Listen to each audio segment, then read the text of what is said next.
இன்றைக்கி நம்ம வீடியோவில் ஹெல்த்தி அண்ட் டேஸ்டியான செட்டிநாடு ஸ்பெஷல் மாவு உருண்டை தான் செஞ்சு பார்க்க போகிறோம். வாங்க வீடியோக்குள்ளே போய் பார்க்கலாம்.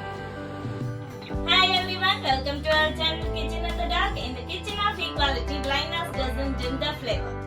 இன்னைக்கு நம்ம வீடியோல என்ன டிஷ் செய்ய போறோம்னா இந்த பாசி பயிரை வச்சு ஒரு ஸ்வீட் ரெசிபி தான் பண்ணி பார்க்க போறோம். இதுல ஏராளமான சத்துக்கள் இருக்கு, ரிச் ஃபைபர் இருக்கு, ரிச் புரோட்டீன் இருக்கு, அப்புறம் பாஸ்பரஸ், மெக்னீசியம் அந்த மாதிரி நிறைய சத்துக்கள் இருக்கு. இதை வேக வச்சு கொடுத்தோம் அப்படின்னா குழந்தைங்களாம் அவ்வளவு சீக்கிரம் எடுத்துக்க மாட்டாங்க, பெரியவங்க கூட சாப்பிடுவாங்க. ஆனா குழந்தைங்களுக்கு ஒரு ஸ்வீட் மாதிரி பண்ணி கொடுத்தோம் அப்படின்னா ஈஸியா நம்ம சொல்லவே வேணாம், அவங்க சாப்பிடுவாங்க. அததான் செய்ய போறோம். நம்ம பாசி பருப்பு வச்சு மாவு உருண்டை செஞ்சு பார்த்திருப்பீங்க. பாசி பயிர் வச்சு எப்படி மாவு உருண்டை செய்யறதுன்னு வாங்க வீடியோக்குள்ள போய் பார்க்கலாம். நம்ம வீடியோவை ஃபர்ஸ்ட் டைம் பாக்குறவங்க மறக்காம சப்ஸ்கிரைப் பண்ணிக்கோங்க. அப்படியே பெல் பட்டனையும் ஆன் பண்ணி ஆல்ன்ற ஆப்ஷனை கொடுத்து வச்சிருங்க. அப்பதான் நம்ம வீடியோவோட நோட்டிபிகேஷன்ஸ் எல்லாமே உங்களுக்கு உடனுக்குடனே வரும். நீங்க கொடுக்குற சப்ஸ்கிரிப்ஷன் எல்லாமே எனக்கு பெரிய மோட்டிவேஷனா இருக்கு. சோ மறக்காம சப்ஸ்கிரைப் பண்ணிக்கோங்க. நம்ம மாவு உருண்டை செய்யறதுக்கு தேவையான இன்கிரீடியன்ஸ் எல்லாமே இங்க ஷோ பண்ணியாச்சு. ரொம்பவே கம்மியான இன்கிரீடியன்ஸ் தான். நம்ம செஞ்சு பார்த்துட்டே மெஷர்மெண்ட்ஸ் எல்லாமே பார்த்துக்கலாம். ஃபர்ஸ்ட் நம்ம ஸ்டவ் ஆன் பண்ணிக்கலாம். ஸ்டவ் ஸ்லோ பண்ணிக்கலாம். இப்போ ஒரு பெரிய வடைச்சட்டியை வச்சிருக்கேன். இது நல்லா ஹீட் ஆகட்டும். பாத்திரம் நல்லா ஹீட் ஆயிடுச்சு. இப்ப நான் ஒரு 125 கிராம் பாசி பயிரை உள்ள சேர்த்துக்கிறேன்.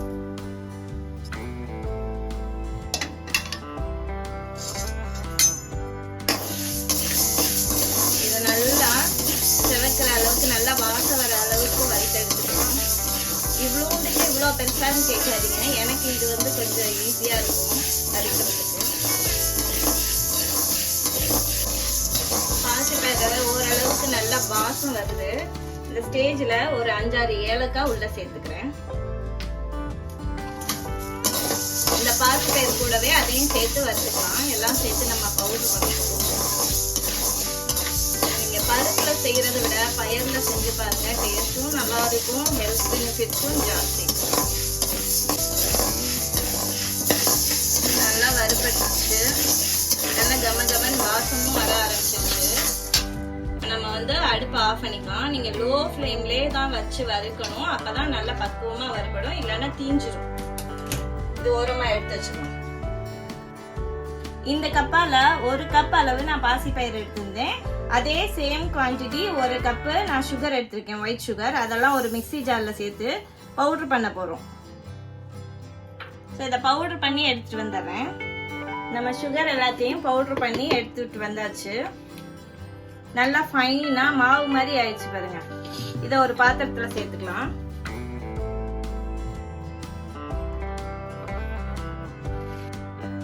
நம்ம அதே மிக்ஸி ஜார்ல இப்ப வறுத்து வச்சிருந்த பாசி பயிரையும் ஏலக்காயும் உள்ள சேர்த்துருக்கோம். இத பவுடர் பண்ணி எடுத்துட்டு வந்துடலாம். பாசி பயிரும் ஏலக்காயும் சேர்த்து அரைச்சி எடுத்துட்டு வந்தாச்சு. நல்லா பவுடர் ஆயிடுச்சு, ஃபைனா வாசமே கமகமன்னு இருக்கு.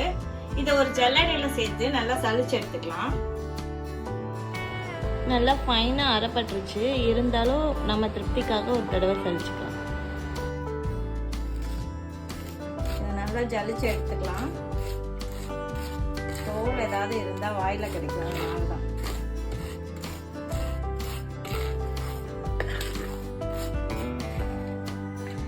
எல்லாத்தையும் ஜலிச்சு எடுத்தாச்சு. கொஞ்சம் தான் இருக்கு. எல்லாமே ஃபைனா நல்லா அரைப்பட்டுருச்சு. ரொம்ப திப்பி நமக்கு சேரவே இல்லை. இது ஓரமா வச்சிடலாம்.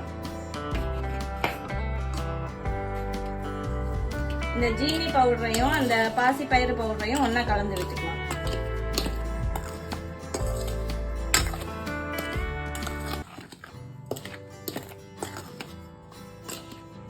நல்லா நம்ம ஜீனியையும் அந்த பாசி பயிறு மாவையும் மிக்ஸ் பண்ணி எடுத்தாச்சு.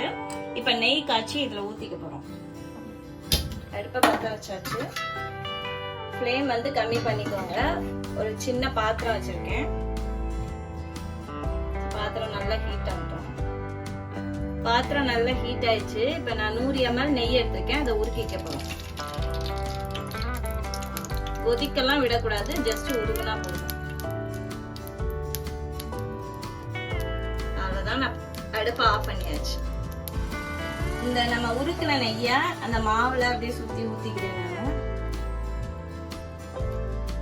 கொஞ்சம் நெய் வச்சிருக்கேன்.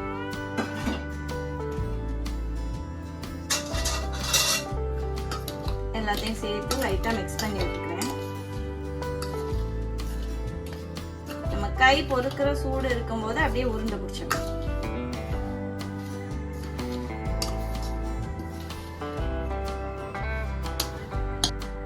கையில நல்லா ஒரு தடவை பிசைஞ்சு விட்டுக்கோங்க. நல்லா மிக்ஸ் ஆயிடுச்சு நெய் எல்லாமே.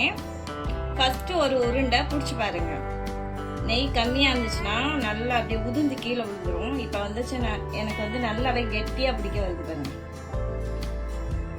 அப்படியே நம்ம உதிராது நெய் நமக்கு கரெக்டா ஊத்திருந்தோம் அப்படின்னா. இது நீங்க குழந்தைங்களுக்கு கொடுக்கறதா இருந்தா ஒரு சின்ன பாத்திரம் எடுத்து அதுக்குள்ள வச்சு அச்சு மாதிரி வச்சு கூட கொடுத்துக்கலாம். உங்களுக்கு தேவைப்பட்டதுன்னா முந்திரி கிஸ்மிஸ் சேர்த்துக்கோங்க. இந்த மாதிரி எல்லா மாவையும் உருண்டை பிடிச்சி எடுத்துக்கோங்க.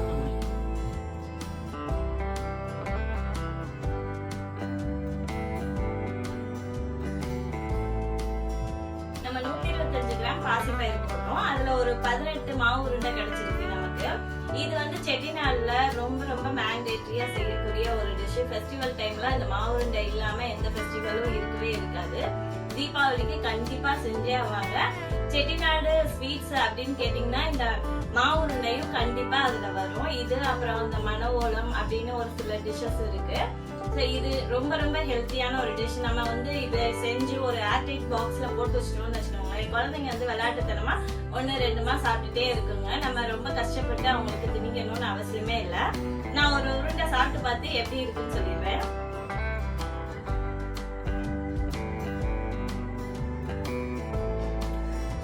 அந்த நெய், பாசிப்பயிறு, ஏலக்காய், சுகர் எல்லாமே சேர்ந்து ரொம்ப டேஸ்டியா இருக்கு, எம்மியா இருக்கு.